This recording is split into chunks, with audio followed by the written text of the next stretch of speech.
쓰라린 약속. 서울의 휘황찬란한 불빛과 내 작업실을 감싸고 있는 어둠의 대비는 가슴 시리도록 외로운 풍경을 만들어냈다. 창밖으로 시선을 돌리자 번쩍이는 네온사인이 마치 필름처럼 내 언니 윤지에 대한 기억의 파편들을 되감았다. 그 추억은 달콤하면서도 쓰라렸다. 쓰디쓴 약속처럼. 나 윤지우는 30대 중반의 변호사로 논리와 완벽을 추구하며 잔잔한 강물처럼 살아왔다. 내 삶은 엄격한 원칙과 규칙 위에 세워져 있어 안전했지만 그만큼 고독했다. 나와는 정반대로 3살 터울의 언니 지혜는 타오르는 불꽃 같았다. 모든 규칙을 깨고 본능대로 살았다. 그녀는 그 어떤 것도 두려워하지 않았다. 강준서라는 남자를 만나기 전까지는. 준서는 성공한 사업가로 잘생긴 외모와 젠틀한 태도를 가진 언니에게는 운명 같은 존재였다. 하지만 나에게 그는 양의 탈을 쓴 늑대와 같았다.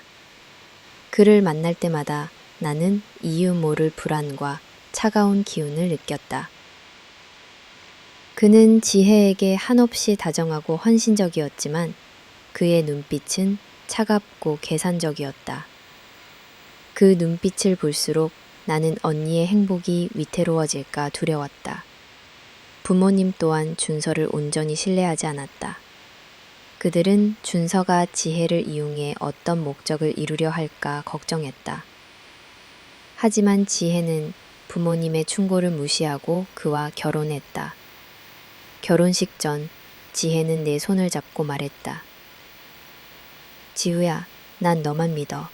무슨 일이 있어도 내 편이 되어주고 날 지켜줘야 해. 나는 고개를 끄덕였다. 그 약속은 내 어깨에 보이지 않는 짐이 되었다.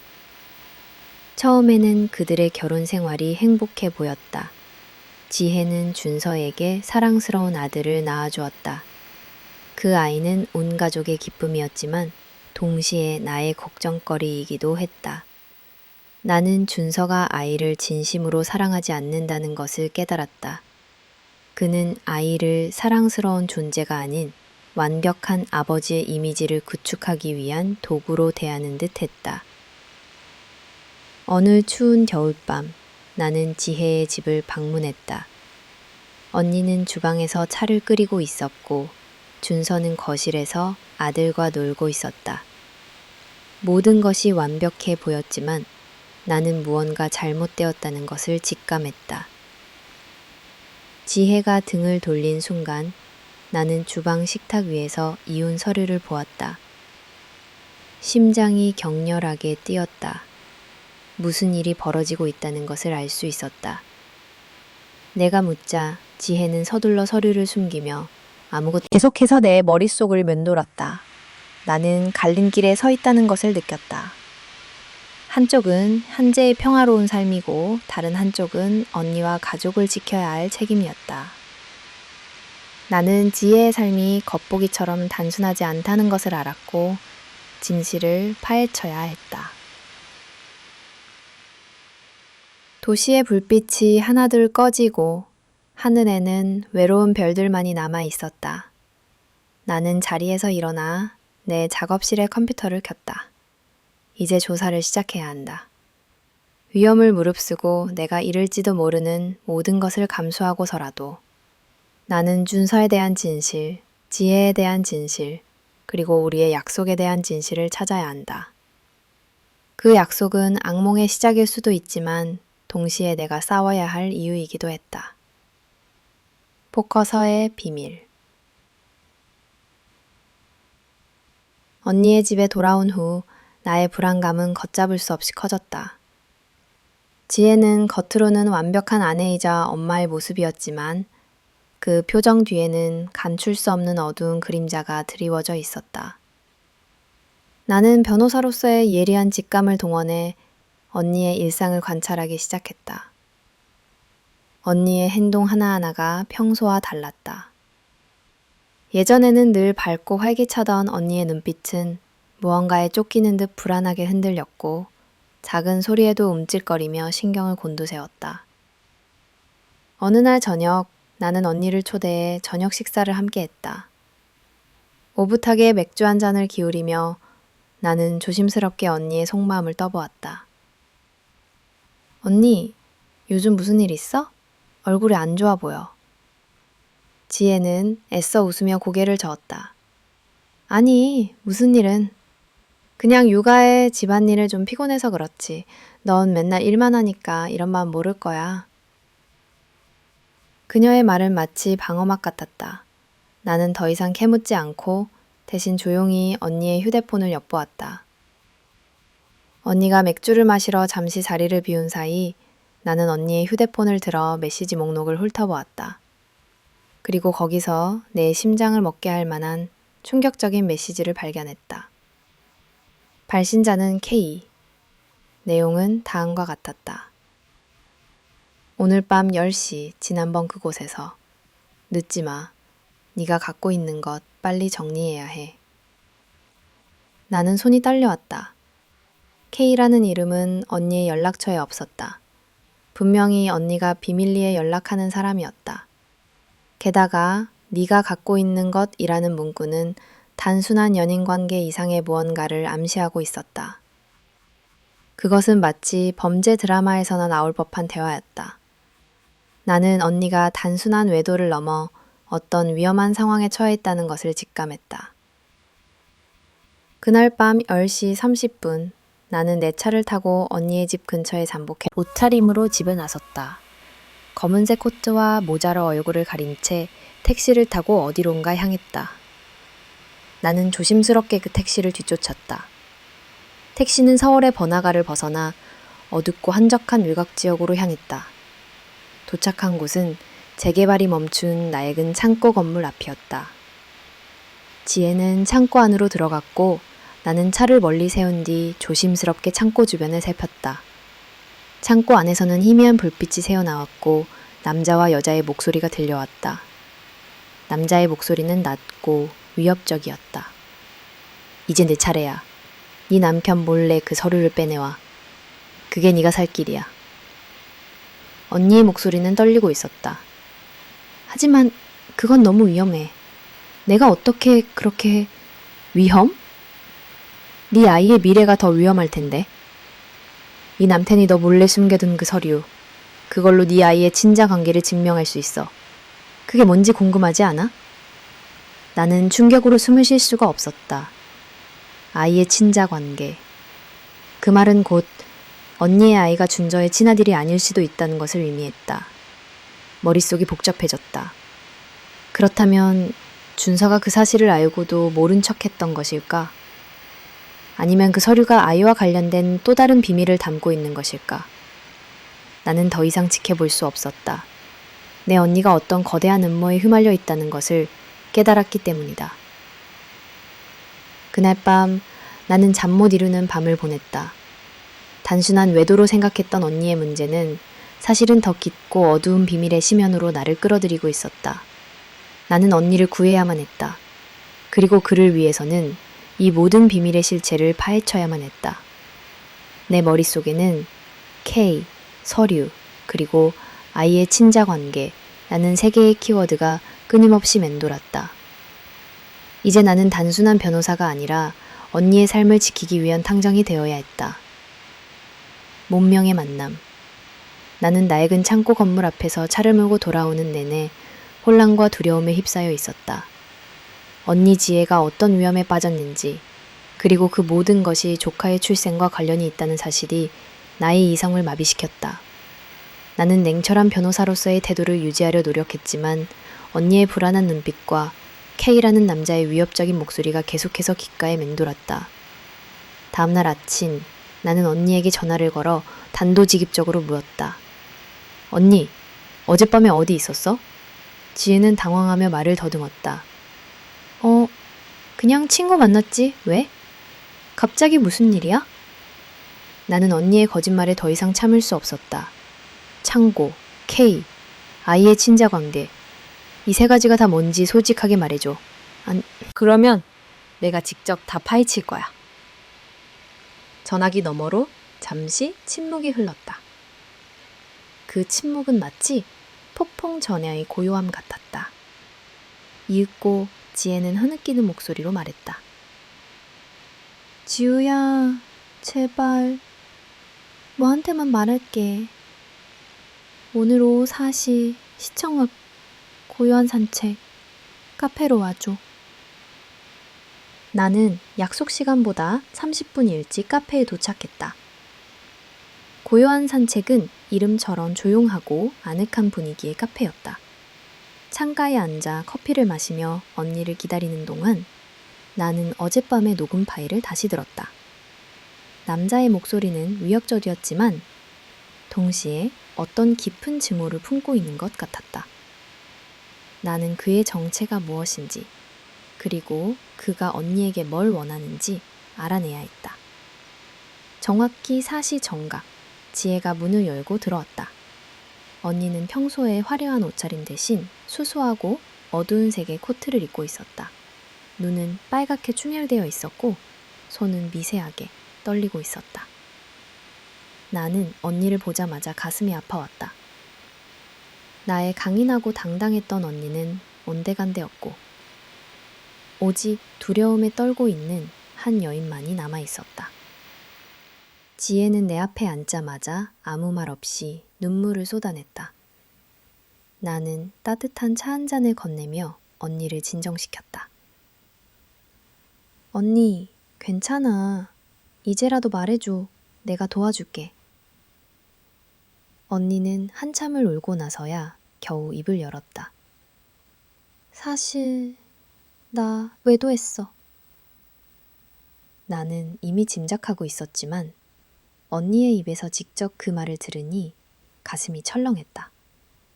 하지만 그것이 끝이 아니었다. 그 남자는 K라고 불리는 사람이야. 그의 본명은 김태우. 그는 오래전에 죽은 줄 알았어. 그런데 그가 갑자기 나타나서 나를 협박하고 있어. 지혜는 눈물을 닦으며 말을 이었다. 그는 내가 과거에 만났던 남자의 동생이야. 내가 외도했던 남자가 바로 민준이 아빠야. 순간 나의 머릿속은 하얗게 변했다. 민준이는 언니의 하나뿐인 아들이자 조카의 이름이었다. 언니의 말은 조카 민준이가 남편 준서의 친아들이 아니라는 것을 의미했다. 나는 충격으로 언니의 손을 잡고 물었다. 그게 무슨 말이야? 그럼 형부는 이 사실을 알고 있어? 그리고 K라는 사람은 왜 언니를 협박하는 거야? 지혜는 고개를 저으며 말했다. 준서는 아무것도 몰라. 내가 준서에게 들키지 않기 위해 민준이의 출생의 비밀을 숨겼어. 그런데 K가 그 모든 사실을 알고 있어. 그는 나에게 복수하려는 거야. 언니의 고백은 내가 상상했던 것보다 그 남자가 누군지 알아. 내가 과거에 만났던 남자, 민준이 아빠는 준서의 동생이었어. 그리고 K는 언니는 말을 잇지 못하고 고개를 떨구었다. 그때 나의 심장을 멈추게 할 만한 또 다른 진실이 내 머리를 스쳐 지나갔다. 내가 과거에 다뤘던 한 사건. 준서의 동생이 교통사고로 사망한 사건. 당시 나는 그 사건의 담당 변호사였다. 나는 그 사건의 서류를 다시 찾아보았다. 서류에는 사망자의 이름이 강민혁으로 기록되어 있었다. 그리고 그 사건의 유일한 목격자, 그리고 준서의 또 다른 동생이 있었다. 그의 이름은 김태우였다.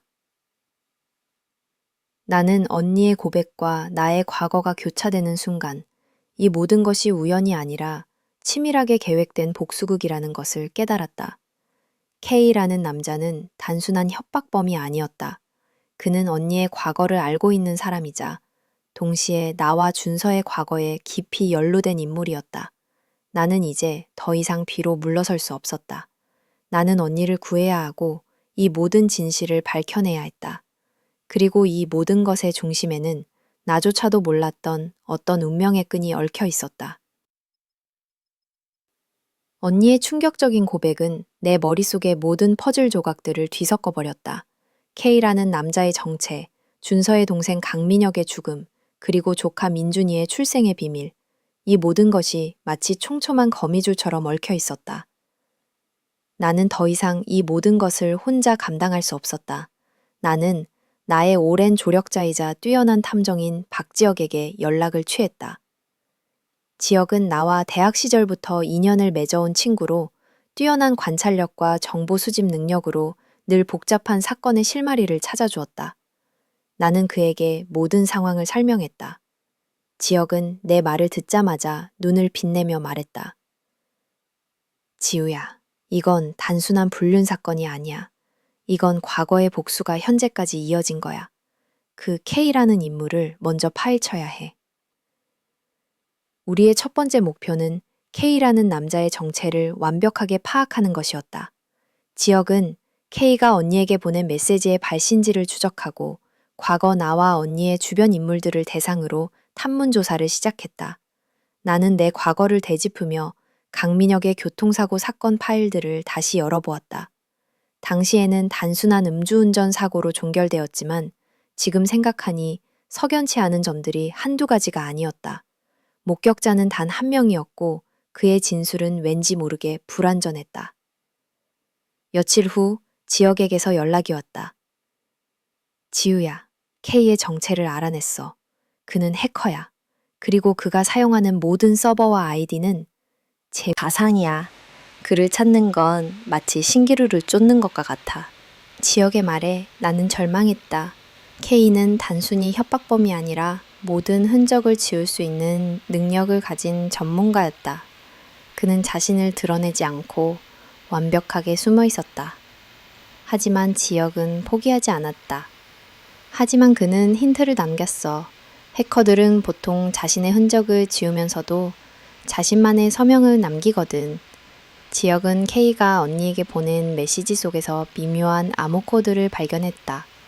그것은 10년 전 나와 지혁이 함께 해결했던 한 사건의 서명과 일치했다.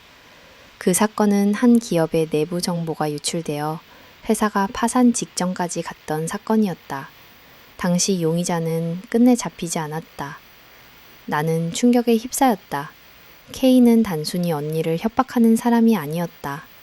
그는 이미 10년 전부터 내 주변을 맴돌고 있었고 나조차도 모르는 어떤 거대한 계획을 꾸미고 있었다. 나는 곧바로 준서의 주변을 탐색하기 시작했다. 준서의 회사, 그의 행적, 그리고 과거의 투자 대여까지. 그 과정에서 나는 준서가 K와 비밀리에 연락을 주고받았다는 결정적인 증거를 발견했다. 둘은 단순한 협력 관계가 아니었다. 그들은 마치 오래된 친구처럼 서로를 완벽하게 신뢰하고 있었다. 지혁은 K가 해커라는 점을 이용해 역으로 K에게 함정을 파기로 했다. 우리는 K가 가장 중요하게 생각하는 정보를 미끼로 사용하기로 했다. 그것은 다름 아닌 강민혁의 사고와 관련된 결정적인 증거였다. 우리는 가짜 증거 파일을 만들어 K에게 흘려보냈다. 했다. 얼마 지나지 않아 K에게서 연락이 왔다. 메시지 내용은 다음과 같았다. 내가 생각하는 것보다 더 많은 것을 알고 있어. 게임은 이제 시작이야. 나는 그의 메시지를 보고 소름이 돋았다. 그는 우리가 함정을 파고 있다는 것을 이미 알고 있었다. 그리고 그는 우리가 만든 미끼를 물기는커녕 오히려 우리를 조롱하고 있었다. 그는 단순한 해커가 아니었다. 그는 모든 것을 예측하고 모든 것을 통제하는 마치 신과 같은 존재였다. 그 순간 나는 모든 것이 내가 생각했던 것보다 훨씬 더 복잡하고 위험하다는 것을 깨달았다. K는 언니를 협박하는 데 그치지 않고 우리 가족 전체를 무너뜨리려 하고 있었다. 그리고 이 모든 것의 배후에는 준서가 있었다. 그는 사랑하는 아내의 불륜을 알면서도 모른 척하고 자신의 동생의 죽음에 대한 진실을 덮어두고 동시에 K와 손을 잡고 우리 가족을 파멸시키려 하고 있었다. 나는 그들의 완벽한 계획에 맞서 싸워야 했다. 하지만 나는 이미 그들의 소나기 안에 깊이 들어와 서 있었다. 얽히고 설킨 끈 지역의 분석을 통해 K가 단순히 언니를 협박하는 해커가 아니라 10년 전 나와 지역이 실패했던 사건의 주범일 가능성이 높다는 것을 알게 되자 내 마음속의 불안은 확신으로 바뀌었다. 그 남자는 단순한 범죄자가 아니라 우리 가족 전체를 향한 깊은 징후를 품고 있는 존재였다. 나는 그의 정체를 더 깊이 파헤치기 위해 과거의 기억을 되살리기로 했다. 나는 서둘러 지역을 만나 10년 전 그 사건 파일을 다시 검토했다. 당시 용의자의 흔적은 완전히 지워져 있었지만 K가 보낸 메시지 속의 암호 코드가 단서가 될 수도 있었다. 지역은 그 코드를 역추적하며 말했다. 이 코드는 단순한 해킹 서명이 아니야. 이건 마치 한 편의 시 같아. 그의 삶의 흔적이 담겨 있어. 우리는 그 코드 속에 담긴 단어들을 분석하며 K의 과거를 유추하기 시작했다. 망각, 복수, 파멸. 그의 메시지는 오직 파괴를 향한 염원으로 가득 차 있었다. 그때 나의 휴대폰으로 한 통의 메시지가 도착했다. 발신자는 역시 K였다. 메시지에는 10년 전 나와 지역이 맡았던 사건의 현장 사진이 첨부되어 있었다. 사진 속에는 낡은 공장 건물이 있었고 그 공장 벽에는 스프레이로 쓴 듯한 파멸이라는 글자가 선명하게 남아 있었다. 그 사진을 보는 순간 나의 심장은 멎는 듯 했다. 나는 그 공장이 강민역의 사고 현장과 불과 몇백 미터 떨어진 곳이라는 것을 기억해냈다. 나는 지역과 함께 그 공장으로 향했다. 낡고 폐쇄된 공장 안은 시간이 멈춘 듯 했다. 먼지 쌓인 기계들과 녹슨 쇠붙이들이 가득했다. 우리는 공장 구석구석을 살폈다. 그러다 공장 뒤편에 있는 낡은 창고에서 나는 한쪽 벽면에 걸려있는 찢어진 사진을 발견했다. 사진 속에는 젊은 시절의 강민혁과 한 남자가 다정하게 어깨동무를 하고 있었다. 그 남자는 왠지 모르게 K가 보낸 메시지의 분위기와 닮아 있었다. 그리고 사진 아래에는 형제라고 쓰여 있었다. 나는 곧바로 지역에게 말했다. 이 사진 속 남자, K가 아닐까? 지역은 사진을 자세히 들여다보더니 고개를 끄덕였다. 그럴 가능성이 높아. 하지만 우리는 K의 과거를 더 깊이 파헤쳐야 해.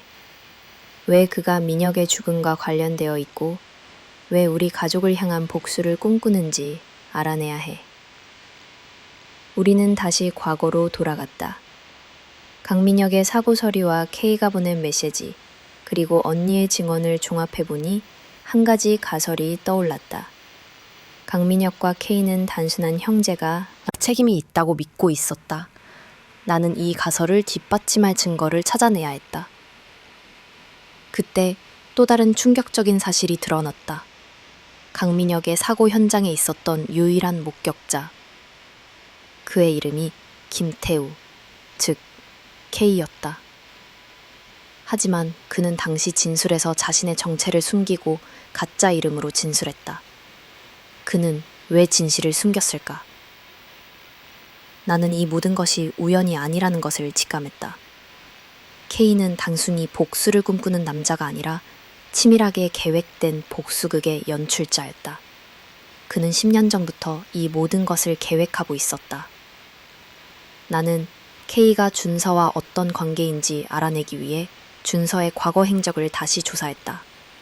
그리고 놀라운 사실을 발견했다.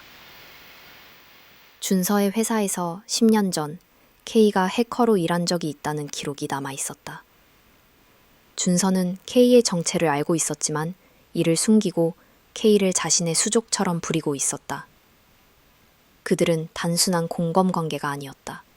그들은 서로의 약점을 쥐고 서로를 이용하는 위험한 동맹 관계였다. 나는 이제 모든 것을 알게 되었다. 언니의 외도는 그저 시작에 불과했다.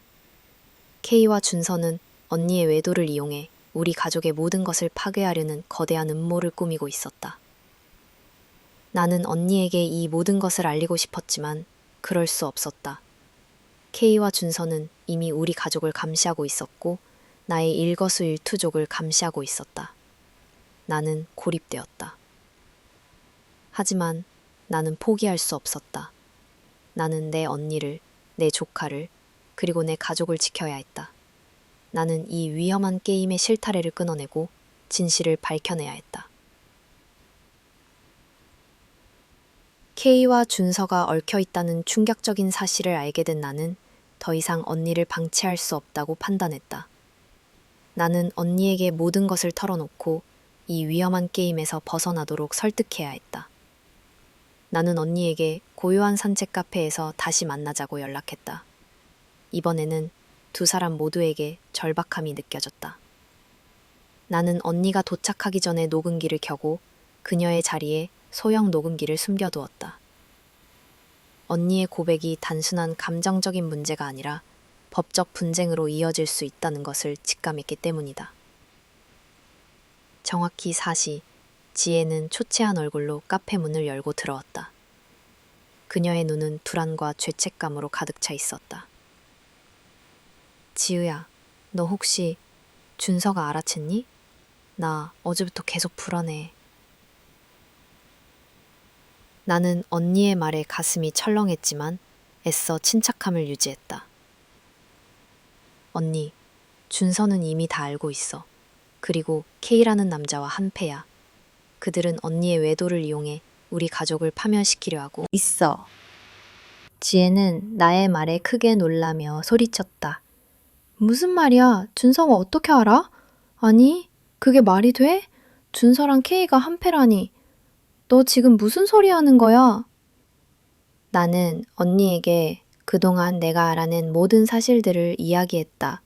10년 전 준서의 동생 강민혁의 죽음과 K의 연관성, 그리고 준서와 K가 과거부터 긴밀하게 연락을 주고받았다는 증거들까지. 나는 조심스럽게 준서가 무정자증일 수도 있다는 가능성을 내비쳤다. 언니, 형부, 어쩌면 아이를 가질 수 없는 몸일 수도 있어. 그래서 민준이의 출생의 비밀이 형부에게는 치명적인 약점이 될 거야. 그들은 그 약점을 이용해 언니를 협박하고 있는 거야. 지혜는 나의 말을 듣고 경악했다. 그녀의 눈동자는 공포와 혼란으로 가득 차 있었다. 무정자증? 아니, 말도 안 돼. 그럼 민준이는 정말 그 남자의 아들이란 말이야? 언니의 목소리가 떨렸다. 나는 언니에게 K가 보낸 메시지와 사진들을 보여주었다. 그 사진 속에는 지혜가 민준이 아빠와 함께 찍은 사진, 그리고 민준이의 출생 증명서가 들어있었다. 지혜는 사진들을 보자마자 눈물을 쏟아냈다. 지우야, 나는 그저 사랑받고 싶었을 뿐이야. 준서는 나를 사랑했지만 나는 그에게서 채워지지 않는 공허함을 느꼈어. 그때 그 남자가 내게 나타났고 나는 잠시 흔들렸어. 그런데 그게 이런 식으로 나에게 돌아올 줄은 몰랐어. 언니는 흐느끼며 자신의 과거를 모두 털어놓았다. 그녀는 준서와 결혼하기 전 강민혁과 깊은 관계를 맺고 있었다고 했다. 하지만 강민혁은 집안의 반대와 준서의 방해로 인해 언니를 떠나야만 했고 그 후 사고로 사망했다. 언니는 강민혁의 아이를 임신했다는 사실을 숨기고 준서와 결혼했다. 그녀는 그 아이가 준서의 아이가 아니란 것을 알면서도 그 사실을 외면하고 싶었다고 고백했다. 나는 그저 준서가 나를 사랑해주길 바랐어. 하지만 그는 나에게서 멀어져 갔고 나는 다시 외로워졌어. 그때 K가 나에게 접근했어. 그는 나에게 민준이가 누구의 아들인지 알고 있다고 말했지. 나는 그가 민준이 아빠의 친구인 줄 알았어. 그래서 그에게 모든 것을 털어놓았는데... 나는 언니의 말을 듣고 소름이 돋았다. K는 언니를 계획적으로 이용한 것이었다. 그는 언니의 심리를 파고들어 그녀의 죄책감과 외로움을 이용해 모든 진실을 캐냈다. 그리고 그 진실을 이용해 언니와 준서를 조종하고 있었던 것이다. 언니의 고백을 듣고 나서 나는 준서의 행동들이 이해되기 시작했다.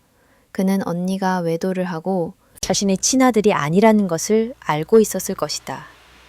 하지만 그는 그 사실을 숨기고 K와 손을 잡고 언니를 파멸시키려 했다. 준서는 언니를 사랑한 것이 아니라 그저 자신의 복수를 위한 도구로 이용했던 것이다. 나는 언니의 손을 잡고 말했다. 언니, 이제라도 늦지 않았어. 우리 이제 이 모든 진실을 밝히고 준서와 K의 음모를 끝내자. 하지만 언니는 고개를 저었다. 아니, 지우야, 나 무서워. 준서가 나를 버릴까봐, 그리고 민준이가 이 모든 진실을 알게 될까봐. 그때 카페 문이 열리고 준서가 들어왔다. 그의 표정은 평소와 달리 차갑고 무감정했다.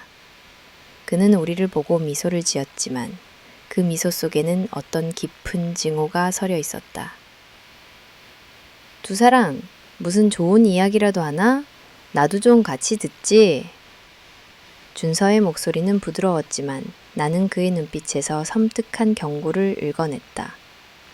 우리는 깨진 거울 속의 진실을 마주하고 있었다. 그리고 이제 그 거울을 다시 붙일 수는 없었다. 뒤집힌 판의 끝. 준서의 갑작스러운 등장은 우리의 대화를 순식간에 얼어붙게 만들었다. 그의 눈빛은 겉으로는 부드러웠지만 그 아래에는 모든 것을 꿰뚫어보는 날카로운 칼날이 숨겨져 있었다. 그는 마치 우리가 나눈 모든 이야기를 들었다는 듯 섬뜩한 미소를 지으며 우리 앞에 앉았다. 언니 지혜는 공포에 질려 아무 말도 하지 못했고 나는 준서의 표정을 읽기 위해 애썼다. 그의 가면 뒤에 숨겨진 진짜 얼굴을 찾아내야 했다. 지혜씨, 두 사람 무슨 이야기하고 있었어? 나도 좀 같이 듣지? 준서는 지혜의 어깨에 손을 올리며 말했다. 그 손길은 다정했지만 지혜는 마치 독사에 물린 듯 몸을 움찔거렸다. 나는 더 이상 숨길 수 없다고 판단했다. 형부, 솔직하게 말해주세요. 형부 혹시 무정자증입니까? 나의 직설적인 질문에 준서의 미소는 사라졌다. 그의 얼굴에는 순간적으로 분노와 당혹감이 스쳐 지나갔지만 그는 곧 평온한 얼굴을 되찾았다. 지우씨, 변호사님이 이런 근거 없는 말을 하면 안 되죠. 지혜씨가 혹시 잘못된 정보를 들은 모양인데. 그때 준서의 휴대폰에서 알림 소리가 울렸다. 그는 휴대폰을 확인하더니 갑자기 자리에서 일어섰다. 아, 미안하지만 나 먼저 가봐야겠네. 중요한 회의가 있어서. 준서는 서둘러 카페를 나섰다. 나는 준서가 나간 뒤 안도의 한숨을 내쉬는 언니를 보며 말했다. 언니, 지금이야. 지금 당장 이혼 준비하자. 준서는 언니의 외도를 알면서도 이용하고 있는 거야. 언니는 지금 이 남자와 계속 살 수 없어. 하지만 언니는 고개를 저었다. 아니, 지우야. 나 무서워. 준서가 다 알고 있다면 그는 나를 가만두지 않을 거야. 그리고 민준이는 언니는 민준이의 이름을 말하며 눈물을 흘렸다. 그녀는 자신의 잘못 때문에 아이가 상처받을까 두려워하고 있었다. 그때 나의 휴대폰으로 지역에게서 메시지가 도착했다. 준서의 계좌에서 K에게로 막대한 금액의 돈이 송금되었어.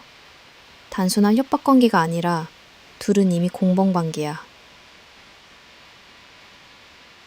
나는 지역의 메시지를 보고 소름이 쳤다. 준서는 언니를 협박하고 있는 것이 아니었다. 그는 K를 고용해 언니의 외도와 민준이의 출생의 비밀을 파헤치고 그 정보를 이용해 언니를 조종하고 있었다. 준서는 언니의 순진함을 그리고 사랑을 이용해 복수를 위한 완벽한 시나리오를 쓰고 있었던 것이다. 나는 언니에게 모든 것을 보여주었다. 언니, 준서는 언니를 사랑한 게 아니야. 그는 언니를 이용한 거야. 그는 언니의 모든 것을 알고도 모른 척하며 이 모든 일을 계획했어. 언니는 이제 이 남자의 소나기에서 벗어나야 해. 언니는 나의 휴대폰 화면을 보고 충격에 휩싸였다. 말도 안 돼. 준서가, 그가 왜... 그때 준서의 목소리가 다시 들려왔다. 왜냐니? 내가 나를 배신했으니까. 내가 내 동생을 죽게 만들었으니까. 준서는 카페 문을 열고 다시 들어왔다. 그의 얼굴에는 더 이상 가면이 없었다. 증오와 분노로 가득 찬 그의 눈빛은 지옥에서 올라온 악마 같았다. 너희들이 나를 속였어. 너희 엄마 아빠도 나를 속였고 너희 가족 모두가 나를 속였어. 내 동생 강민혁을 죽이고 내 인생을 망쳤어. 그리고 너는 나의 가장 소중한 것을 훔쳐갔어. 준서는 소름 끼치는 목소리로 말했다. 그는 지혜가 과거에 강민혁과 사귀었고 민혁이 교통사고로 죽기 전 마지막으로 만난 사람이 바로 지혜였다는 것을 알고 있었다. 내가 만약 민혁이를 만나지 않았더라면 그는 죽지 않았을 거야. 그리고 내가 낳은 아이, 그 아이는 내 아이가 아니라 내 동생의 아이였어. 나는 이 모든 것을 알고 있었지만 너희 가족이 훔쳐간 내 것을 되찾기 위해 참고 기다렸어. 준서는 자신의 아버지가 우리 가족에게 사업적으로 큰 피해를 입었으며 그로 인해 가족 전체가 파멸에 이르렀다고 했다.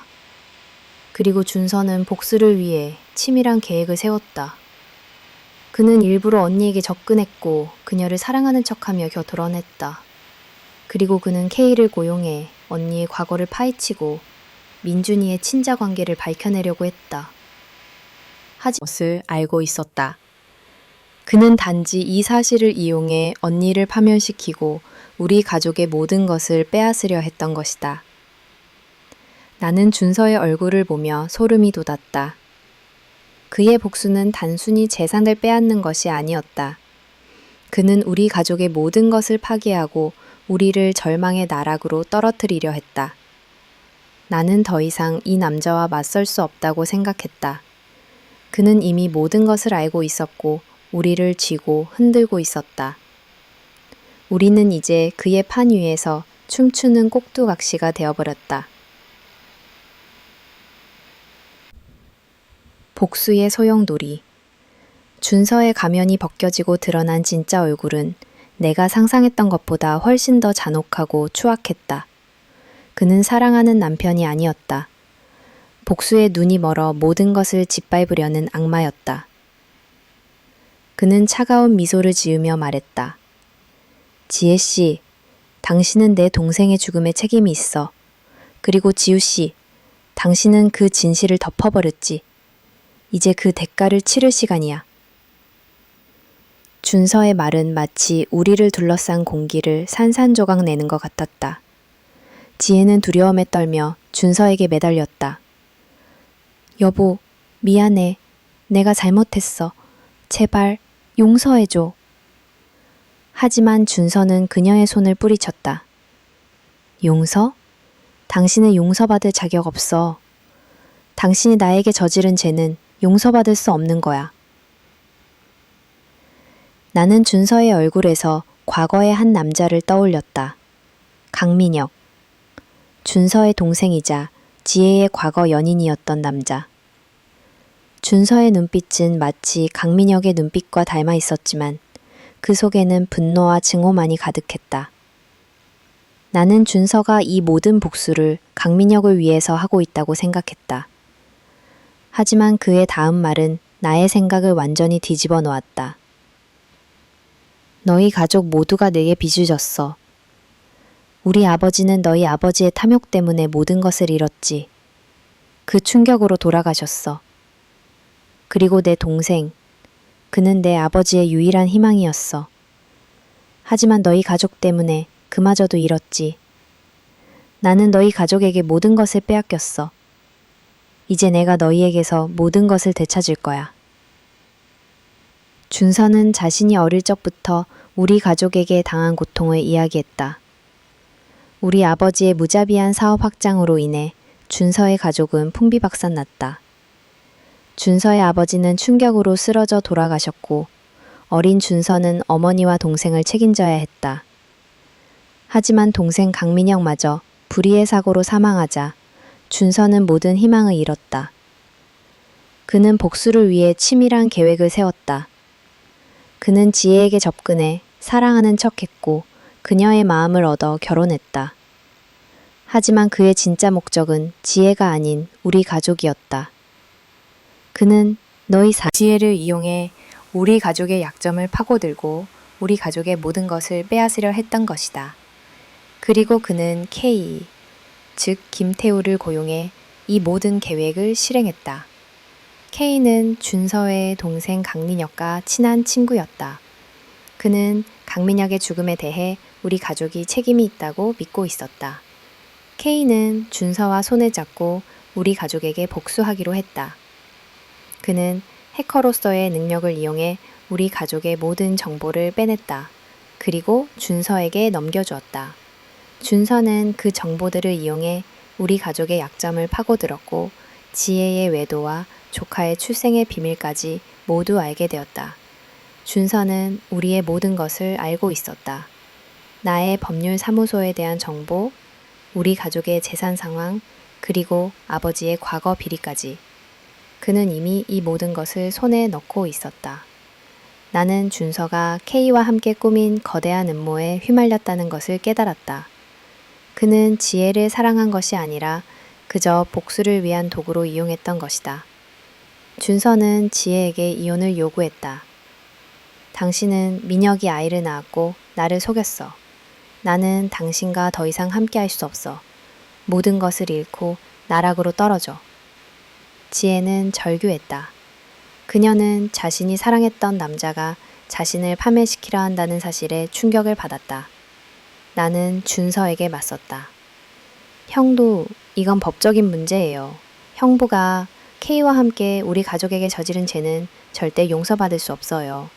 저는 변호사로서 형부의 모든 죄를 낱낱이 밝혀낼 거예요. 하지만 준서는 비웃었다. 지우씨, 당신은 이미 내 손아귀에 있어. 당신의 모든 정보, 당신이 처리했던 모든 사건 파일, 나는 이미 다 손에 넣었어. 당신이 나를 법정에 세우려 하면 나는 당신이 그동안 저질렀던 모든 비리들을 세상에 폭로할 거야. 나는 준서의 말에 온몸에 소름이 돋았다. 그는 나조차도 모르는 나의 비밀들을 알고 있었다. 그는 이미 완벽하게 판을 짜놓았다. 나는 이 위험한 게임에서 벗어날 수 없었다. 나는 준서와 K의 거대한 음모에 맞서 싸워야 했다. 하지만 나는 이미 그들의 손아귀 안에 깊숙이 들어와 있었다. 나는 이제 복수의 소용돌이 속에서 살아남기 위해 싸워야 했다. 그리고 이 모든 것의 시작은 언니의 외도가 아니라 10년 전 우리 가족이 저질렀던 탐욕이었다는 것을 깨달았다. 아웃풋 부서진 과거의 조각들. 준서의 입에서 흘러나온 가문의 비극은 단순한 복수극을 넘어선 깊은 원한의 서막이었다. 나는 준서의 말에 충격을 받아 아무 말도 할 수 없었다. 그의 분노는 지혜의 외도 때문이 아니라 우리 아버지의 탐욕이 불러온 개동이의 화멸 때문이었다. 나는 준서의 말을 믿고 싶지 않았지만 그의 눈빛은 진실을 이야기하고 있었다. 우리 아버지는 당신 아버지에게 모든 것을 잃었어. 평생을 바친 사업이 한순간에 무너졌고 그 충격으로 심장마비로 돌아가셨지. 그리고 당신 아버지 윤 회장은 보란듯이 그 땅 위에 자신의 빌딩을 세웠어. 준서의 말은 마치 날카로운 칼날처럼 나의 심장을 찔렀다. 나는 아버지의 과거에 대해 전혀 알지 못했다. 아버지는 언제나 정직하고 성공적인 사업가로만 보였다. 하지만 준서의 말에 의하면 아버지는 탐욕스럽고 잔인한 사업가였다. 나는 준서의 말을 확인하기 위해 지역에게 연락을 칠다. 지역은 준서의 아버지 강 회장의 파산 기록과 우리 아버지의 사업 확장 기록을 조사해 주었다. 그리고 그 기록들은 준서의 말이 진실임을 증명하고 있었다. 지우야, 준서의 아버지가 파산한 시기와 네 아버지가 사업을 확장한 시기가 정확히 일치해. 그리고 그 땅은 현재 너희 가족이 사는 집이야. 나는 지역의 말에 머리가 하얘졌다. 우리 가족이 사는 이 집이 준서의 가족의 비극적인 과거를 담고 있었다는 사실에 몸이 떨려왔다. 나는 모든 것이 준서의 복수를 위한 완벽한 무대였다는 것을 깨달았다. 그는 우리 가족에게 복수하기 위해 우리 가족의 파멸을 눈앞에서 지켜보기 위해 이 집에 들어와 살았던 것이다. 준서는 차가운 미소를 지으며 말을 이었다. 나는 당신 아버지가 우리 아버지를 무너뜨린 것처럼 당신의 모든 것을 무너뜨릴 거야. 당신이 가장 소중하게 여기는 변호사로서의 명성, 당신이 쌓아온 모든 것, 내가 다 빼앗을 거야. 그의 말은 단순한 협박이 아니었다. 그는 이미 나의 모든 것을 알고 있었다. 내가 변호사로서 처리했던 모든 사건 파일, 나의 개인정보, 심지어 나의 은행 계좌 정보까지. 그는 K를 이용해 나의 모든 것을 손에 넣고 있었다. 나는 준서의 거대한 음모 속에서 한 마리 미약한 곤충처럼 갇혀 있었다. 나는 준서에게 맞섰다. 형부, 아무리 과거에 아픈 일이 있었다고 해도 이건 아니에요.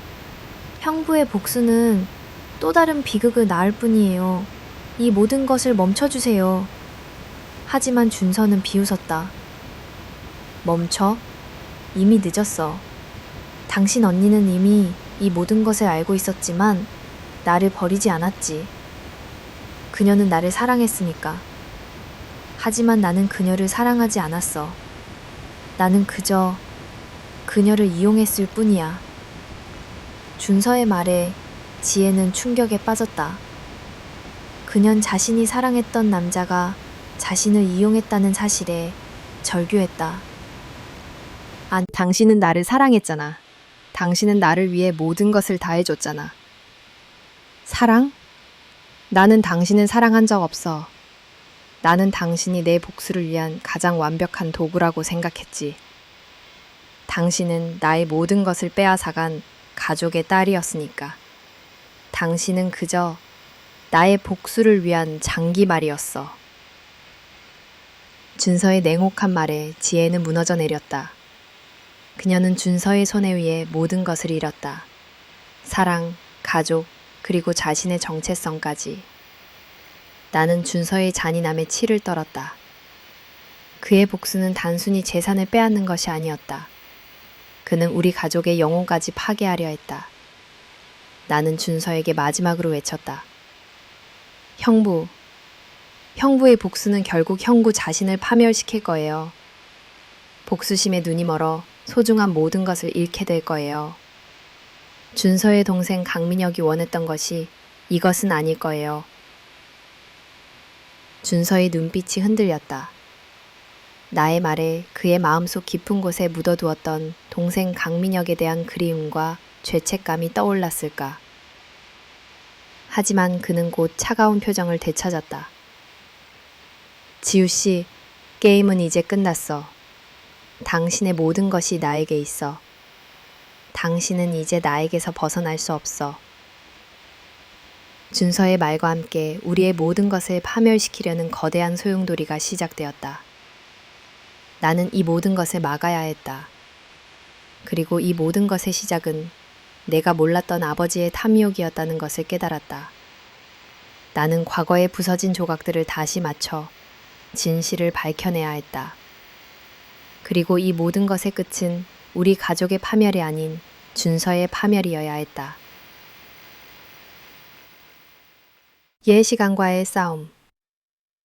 준서의 가면이 완전히 벗겨지자 그의 복수극은 걷잡을 수 없이 전개되기 시작했다. 그는 더 이상 숨지 않았다.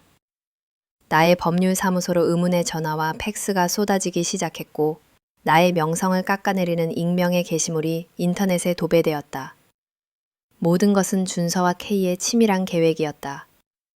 그들은 내가 진실을 밝히기 전에 나를 먼저 사회적으로 매장시키려 했다.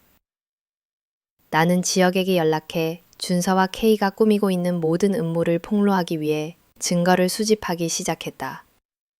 지역아, 우리에겐 시간이 없어. 준서가 우리를 무너뜨리기 전에 우리가 먼저 그의 가면을 벗겨야 해. 10년 전 준서의 아버지가 파산한 진짜 이유, 그리고 강민혁의 죽음에 대한 진실을 찾아내야만 해. 지역은 나의 말에 고개를 끄덕이며 준서의 과거 행적과 K의 해킹 흔적을 역추적하기 시작했다. 나는 준서의 집과 회사 주변을 탐문하며 그들의 약점을 찾아내려 했다. 나는 준서가 K와 비밀리에 만났던 장소들을 찾아다. 그곳에서 나는 준서가 K에게 건넨 서류 뭉치를 발견했다. 그 서류 뭉치 안에는 준서의 아버지가 파산한 진짜 이유가 담겨 있었다. 서류에는 준서의 아버지가 우리 아버지에게 사기를 당한 것이 아니라 준서의 아버지 스스로 불법적인 사업에 손을 댔다가 실패했다는 내용이 담겨 있었다. 그리고 준서는 아버지의 죽음 이후 그 모든 책임을 우리 아버지에게 전가하고 복수를 꿈꿔왔던 것이다. 이 서류는 준서의 복수극이 정당한 복수가 아닌 왜곡된 복수심이라는 것을 증명하는 결정적인 증거였다. 하지만 그것만으로는 준서의 복수를 막을 수 없었다. 나는 강민혁의 죽음에 대한 진실을 찾아야 했다. 나는 당시 강민혁의 사고 서류를 다시 검토했다. 그리고 그 서류에서 한 가지 이상한 점을 발견했다. 사고 당일 강민혁은 술에 취해 운전했지만 그의 혈액에는 약물이 검출되었다. 그것은 단순한 음주운전 사고가 아닐 수도 있다는 것을 의미했다. 나는 강민혁의 부검 보고서를 찾아내 부검을 담당했던 의사를 찾아갔다. 의사는 처음에는 침묵했지만 나의 끈질긴 설득에 결국 입을 열었다. 그 사고, 사실은 사고가 아니었을 수도 있습니다. 강민혁 씨는 사망 전 어떤 약물을 과다 복용했습니다. 그 약물은 그가 스스로 복용한 것이 아니라 누군가에 의해 투여된 것 같았습니다. 의사의 말에 나의 심장이 멎는 듯했다. 강민혁은 타살되었을 가능성이 높았다. 그리고 그를 죽인 범인은 그때 나의 휴대폰으로 K에게서 메시지가 도착했다. 네가 찾고 있는 진실, 네 언니가 알고 있어. 그녀가 민혁이를 죽였다. 나는 K의 메시지를 보고 충격에 휩싸였다. K는 언니가 강민혁의 죽음에 연루되어 있다고 믿고 있었다. 하지만 나는 언니가 그럴 리 없다고 생각했다. 언니는 강민혁을 진심으로 사랑했다. 나는 언니를 찾아갔다. 지혜는 준서에게 모든 것을 빼앗기고 절망에 빠져 있었다. 나는 그녀에게 K의 메시지를 보여주었다. 지혜는 메시지를 보자마자 눈물을 흘리며 말했다. 아니야, 나는 민혁이를 죽이지 않았어. 나는 그를 너무 사랑했어. 하지만 그날 밤 민혁이가 나를 만나러 왔을 때 그는 이미 만취 상태였어. 그는 내게 준서형의 복수 계획을 이야기했고 나는 그를 말렸어. 하지만 그는 듣지 않았고 나는 그를 말리려다 실수로 그를 밀쳤어. 그는 나를 밀치고 도로로 달려갔고 트럭에 치여. 지혜의 고백은 내가 상상했던 것보다 더 비극적이었다. 강민혁의 죽음은 준서의 복수심을 부추겼고 K에게는 우리 가족에 대한 깊은 징후를 심어주었다. 나는 이 모든 비극의 시작이 준서의 왜곡된 복수심 때문이라는 것을 깨달았다. 나는 더 이상 준서와 K에게 휘둘릴 수 없었다. 나는 언니의 고백을 녹음했고 지역이 찾아낸 증거들을 모두 모았다. 이제 나는 준서의 복수극을 끝내기 위한 마지막 싸움을 시작해야 했다. 나는 준서와 K에게 마지막 메시지를 보냈다. 내일 오후 5시 당신들이 만났던 그 창고에서 보자. 당신들의 모든 죄를 세상에 폭로할 증거를 가지고 가겠다. 준서와 케이는 나의 메시지를 보고 혼란에 빠졌다. 그들은 내가 모든 진실을 알고 있다는 사실에 당황했다. 하지만 그들은 나의 제안을 받아들였다. 그들은 내가 가진 증거를 빼앗기 위해, 나의 목숨을 노리기 위해 나에게 함정을 파기로 했다. 나는 그들의 함정을 알고 있었지만 나는 피하지 않았다. 나는 이 모든 비극을 끝내기 위해 그들의 함정 속으로 걸어 들어갔다. 그것이 바로 내가 우리 가족을 지키기 위해 할 수 있는 마지막 싸움이었다. 나는 준서와 케이에게 메시지를 보낸 후 지역과 함께 마지막 작전을 준비했다. 우리의 목표는 단순했다. 그들이 함정을 판 그곳에서 그들의 모든 죄를 세상에 폭로하는 것이다. 나는 지역에게 만일의 사태에 대비해 경찰에 연락을 취해달라고 부탁했고, 나는 준서와 케이가 만났던 낡은 창고로 향했다. 창고는 10년 전 강민역의 사고가 일어났던 곳과 가까웠다. 창고 안은 어둡고 음침했다. 나는 손전등을 켜고 조심스럽게 안으로 들어갔다. 먼지 쌓인 기계들과 녹슨 쇠붙이들 사이로 준서와 케이가 서 있었다. 그들의 얼굴에는 긴장과 함께 내가 가져온 증거에 대한 욕망이 가득했다. 지우 씨, 혼자 왔군요. 용감하네요. 당신이 가진 그 증거 어디 한번 볼까요? 준서는 비릿한 미소를 지으며 말했다. 나는 준서의 말에 흔들리지 않았다. 나는 내 가방에서 증거가 담긴 USB를 꺼내 그들에게 보여주었다. 이 안에는 형부가 아버지에게 저지른 죄, 그리고 강민혁의 죽음에 대한 진실이 담겨 있어요. 형부가 K와 함께 꾸민 모든 음모도요. 준서와 K는 나의 말에 동요했다. 그들은 서로의 눈치를 보며 어떻게든 그 USB를 빼앗으려 했다. 그 순간 K가 갑자기 나에게 달려들었다. 나는 그의 공격을 피하며 그를 향해 외쳤다. 김태우 씨, 당신은 강민혁의 죽음에 대한 진실을 알고 싶지 않나요? 준서가 왜 당신에게 그토록 많은 돈을 주었는지 궁금하지 않나요? 나의 말에 K는 멈칫했다. 나는 그 틈을 타 K에게 말했다. 준서가 당신에게 준 돈은 죽음에 대한 입막음 비용이었어요. 강민혁은 당신이 생각하는 것처럼 사고로 죽은 것이 아니에요. 그는 준서에게 살해당했어요. 나의 충격적인 폭로에 준서의 얼굴은 하얗게 질렸다. 무슨 헛소리야. 지우씨, 당신은 이제 끝났어. 준서는 나에게 달려들어 USB를 빼앗으려 했다. 나는 몸을 피하며 말했다. 준서가 강민혁을 살해한 이유는 강민혁이 준서의 복수 계획을 알게 되었기 때문이에요. 강민혁은 준서의 계획을 막으려 했고 준서는 자신의 복수 계획이 망가질까 두려워 그를 죽인 거예요. 나는 그동안 내가 수집했던 모든 증거들을 쏟아냈다. 강민혁의 부검 보고서, 강민혁이 죽기 전 마지막으로 남긴 유언이 담긴 녹음 파일, 그리고 준서와 K가 주고 가던 메시지 기록까지. 나는 모든 증거들을 준서와 K에게 보여주었다. K는 모든 증거를 확인한 후 준서에게 분노의 눈빛을 보냈다. 강준서, 네가 민혁이를 죽였어? 네가 나를 속였어? K는 준서에게 달려들어 주먹을 휘둘렀다. 준서의 얼굴은 피투성이가 되었고 그는 바닥에 쓰러졌다. 그 순간 창고 문이 열리고 경찰이 들이닥쳤다. 지역이 보낸 경찰들이었다. 그들은 준서와 K를 체포했다. 준서는 체포되는 순간까지도 나를 노려보며 소리쳤다. 윤지우, 너는 절대 행복할 수 없을 거야. 내가 너를 반드시 파멸시킬 거야. 준서와 K가 끌려나가고 창고에는 나와 지영만 남았다. 나는 바닥에 주저앉아 안도의 한숨을 내쉬었다. 모든 것이 끝났다. 복수에 덫에 걸렸던 우리 가족, 그리고 준서의 복수에 희생된 강민혁, 이 모든 비극이 드디어 끝났다. 며칠 후 준서와 K의 재판이 시작되었다. 나는 증인으로 법정에 섰다. 나는 준서와 K가 저지른 모든 죄를 낱낱이 폭로했다. 준서의 가족에 대한 복수심, 강미혁의 죽음, 그리고 우리 가족에게 저지른 모든 음모들.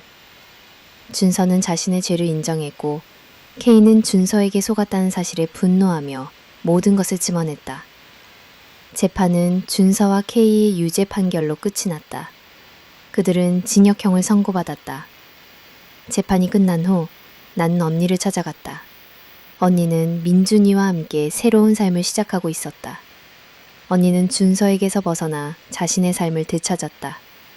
나는 언니에게 사과했다. 언니, 내가 과거의 형부의 실체를 알았더라면 이 모든 비극을 막을 수 있었을 텐데. 지혜는 나의 손을 잡고 말했다. 지우야, 너의 잘못이 아니야. 나는 이제 알았어. 복수는 사랑으로 치유될 수 없다는 것을.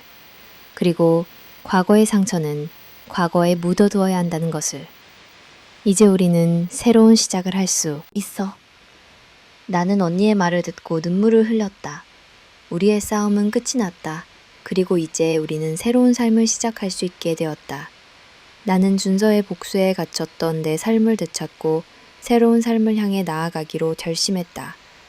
그리고 이 모든 것의 시작은 내가 언니를 지키기 위해 했던 쓰디쓴 약속이었다는 것을 깨달았다. 진시의 결말, 새로운 시작. 준서와 K가 법의 심판을 받고 난 후 나의 삶은 다시금 평온을 되찾는 듯 했다. 하지만 내 마음속의 폭풍은 쉽게 가라앉지 않았다. 그들의 재판 과정에서 드러난 추악한 진실들은 나에게 깊은 상처를 남겼다. 나는 한동안 변호사 일을 할 수 없었다. 모든 것이 무의미하게 느껴졌다. 내가 지켜왔던 정의와 진실이 사실은 한 가족의 파멸을 막기 위한 거짓말이었던 것은 아닐까 하는 죄책감에 시달렸다. 나는 모든 것을 멈추고 혼자만의 시간을 가졌다.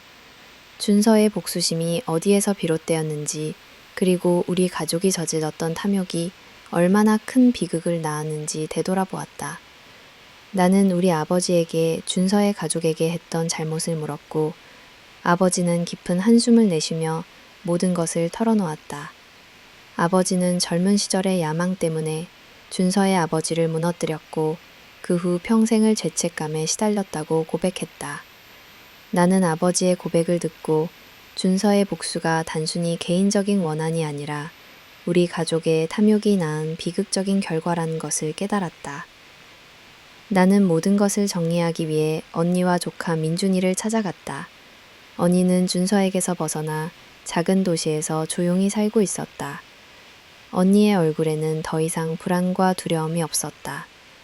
대신 평온함과 함께 새로운 희망이 피어나고 있었다.